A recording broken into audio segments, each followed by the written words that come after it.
Oh, welcome back, guys. You gotta love New England. What is it? Very end of March, and we have ice.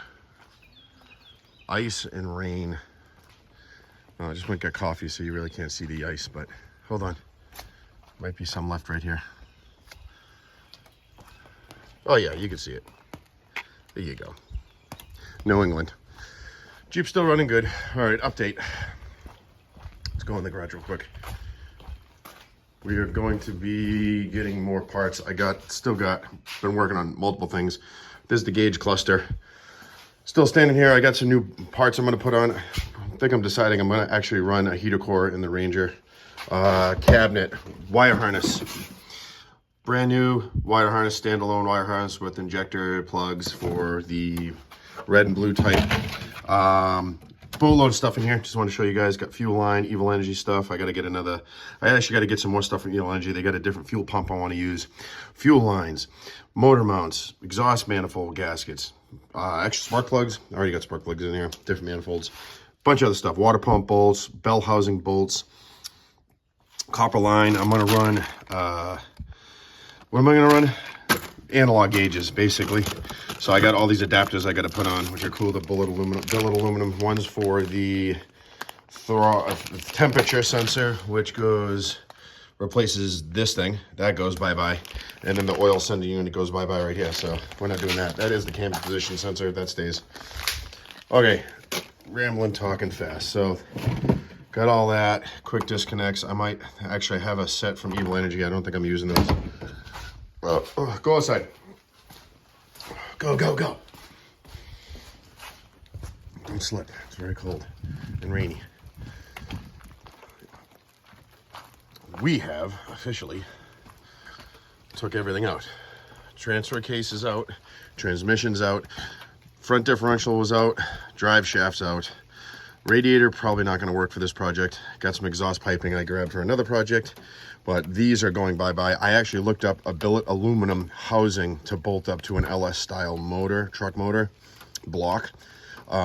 It's very expensive for the smaller 5-speed. Besides that, that was on a V6. I don't believe, I don't know. I don't see enough videos and enough forums about it. It is a nice 5-speed. I need to get a tail shaft in order to turn it from 4-wheel drive to 2-wheel drive, because that's the adapter between the transmission, the tail housing for a adapter for the transfer case. Selling it all today. It's going bye-bye. So that funds will go to more for this thing. So right now, currently, we have a floor in the hole for the transmission shifter. Oh, look at the ice on the hood. Come on now. Almost April Fools. Hold on, let me get you down here. So nothing too much has changed. I actually sold that computer to the guy who's buying the 5-speed. He wants to put that in his automatic switch out, so he's gonna need that ECM. So giving the guy a pretty good deal on just about everything. That's gonna be the drive steering shaft. The steering shaft's going to have to be redesigned totally. I just put that back on because I want to drag this out of its hole and put it up there so I can work on it a little bit better. But anyways, she's a shell. She's empty, ready to go. Probably gonna cut those off. The motor mounts, redesign them. I'm hoping not to cut this out. I've seen multiple videos of this cross member, but only in a 2-wheel drive, not a 4-wheel drive, to stay in. If I have to cut it out, I'm going to, but I'm gonna leave enough where I can fish plate something from here to here, whether I weld it or rivet it, but I think this is aluminum, so it's probably gonna be more, it is structural. That's the only downfall to this. So if I don't have to take this out, I don't really want to. So I'm gonna have to drop the transmission in and then scoop it with that old tired engine hoist, which I may have to get a new one. But anyways, so hopefully we'll have enough clearance for the rack and pinion steering. I think I can hack off that bottom cross member piece for the front differential, which we don't have anymore. I'm pretty sure the torsion bars are all out of the way. I do have the factory cross member for the transmission. I'm gonna utilize that, and maybe the mount.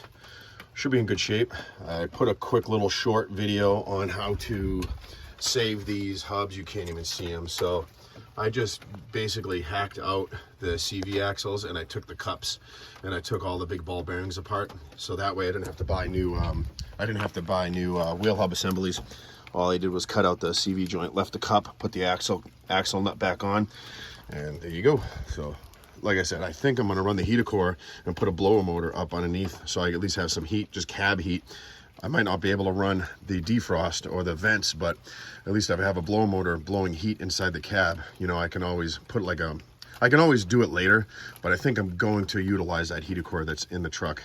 Might as well just get the 2 heater lines, and then obviously it's going to be right here off the water pump, off the Chevy motor. And then figure something out to do with the ABS sensors. I don't know if I'm going to lose that whole block and just go distribution blocks and smaller, and maybe a new master cylinder. I got things to figure out big time. Wiper motors got to work, and then I'm going to hook up the headlights and parking lights, I think, together. I don't think I'm going to separate those. And then I'll just run some, I'll get these hooked up, the fog lights, so I'll just use those on a toggle switch like old school stuff. Actually, kind of like I did on the Jeep. I recently put some old very old KC lights out there. Those headlights are actually not headlights, the fog lights. Those KCs are off my 2500, my 05. I had them on the bull bar. You gotta go in the Wayback Time machine to see that. So did some patchwork, temporary diamond plate. I still have some exhaust pieces with some O2 sensors. I don't know if those are going to work for the Chevy or if I can make those work. I'm going to cut those in for the downstream. Upstream. I need the ones before the cat, not after the cat with the computer. I did do one upgrade. Put new tail cable straps on. Woo! Anyways, yeah, so these are supposedly going. Definitely going to need a new radiator. That doesn't go to the truck, that goes to the Jeep. Hopefully, you can drag this thing out. I put that tire back on. Why? I don't know, because I want to drag this thing out of here and get this thing going, get that motor in. So, all right, boys and girls, I'm going to cut this video. Crappy, snowy, rainy New England day. Peace.